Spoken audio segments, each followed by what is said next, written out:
Hi guys, what's going on? Welcome to another video. So in this I want to talk about a couple of different things. First of all, I'd like to sort of credit RPG Abe. Did I screw that up? I screwed that up. RPG Abe left a comment the other day asking if I could put together a video regarding sort of budget builds. And that leads on to another topic that I really want to talk about in the future. Or sorry, in the future of this video. So first of all, until sort of budget builds going or going all out, typically if you're ganking, if you're doing stuff like that, if it's open world stuff, you don't want to be getting into the heavy investments with like huge items, because typically you're going out and you have to weigh up how likely it is you're going to die and lose that item and what you're going to get for that in the process. Whereas if you could do the same thing without spending all that money, then obviously that's a lot more worth it. But again, this leads into another thing that I've been wanting to talk about, which is risk versus reward. Risk versus reward means, what am I putting up for risk and what am I going to get out of it?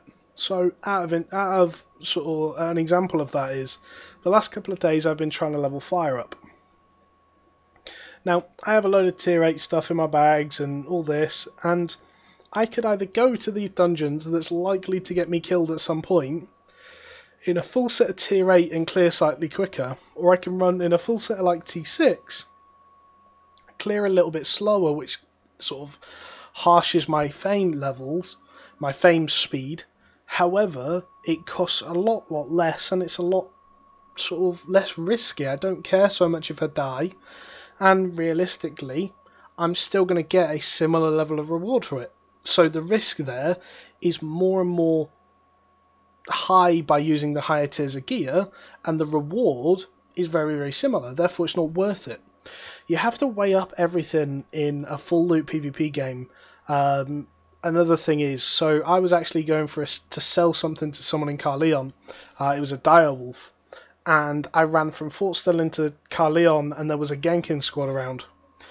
As I left Carleon with that direwolf, I had to weigh up in my mind whether it was worth the sale of trying to make that sale during like peak times, of which I knew there could be potential PvPers around and all that sort of stuff, versus the reward. And the reward was however much the direwolf was going to cost. I had to weigh that up in my mind and actually go, so is it worth it for me or isn't it? And that's sort of what I want to talk to people about. That's what I want to highlight for people. There's no big message in this other than everything you do in this game has to kind of be weighed up with risk and reward. You have to be able to justify what you're doing in terms of a reward compared to what you're risking. And I feel like I'm saying the same thing over and over again, but it's so crucial, and so many people ignore it or forget it and run with something stupidly expensive for no real reason. So I saw someone the other day run like a full 8-2 set into a yellow Hellgate, finished the yellow Hellgates and ended up running back to Carleon and get ganked on the way. And ultimately I just laughed, because at the end of the day you bought an 8-2 set, used it for Hellgates, which is well too excessive because they're soft capped and you don't gain the benefit of them, and ultimately you lost it through your own stupidity, and that's it. Whereas you could run there in a flat T4 set, you're not going to get the most for it, and you could effectively go with a slightly higher set, have a little bit more risk there, but actually get a valid reward for it, actually get a valid improvement. Upgrade from a tier 4 stuff to a tier 6 set, maybe a 20k set turns into a 100k set then, but the reward for it is massive. However, if you then go from T6 to T8, the reward's very little for something that potentially multiplies the cost and the risk by a lot. And that's kind of what this video is about. I think that's something that people really need to start considering and realising it is a full loot PvP game. You have to justify your decisions when it comes to entering in any zone that you can lose items and gear on. Again, another one, just another random thing, kind of takes it away from the gear aspect, but I was running into Carleon the other day, saw a rare mob in just an open world camp, so a rare boss, as well as an obsessed chest, and I was like, you know what, I want that. I went to fight the camp, and as I fought it, 2 people saw me, walked away, flagged up, came back and killed me. Nothing I can do about it, but the reward would have been probably about 55-60k worth of silver, a couple of artifacts, a load of runes. The risk was that I died, and I died. I had to weigh that up and actually justify in my head that yes, I want this chest, that is worth it to me, that I'm going to afford it. I'm going to afford the risk. And yeah, so that's kind of it, guys. It's very, very ranty, but it's something that keeps cropping up in my videos and in comments. People asking me to sort of justify things for them, or like artifacts or that sort of thing.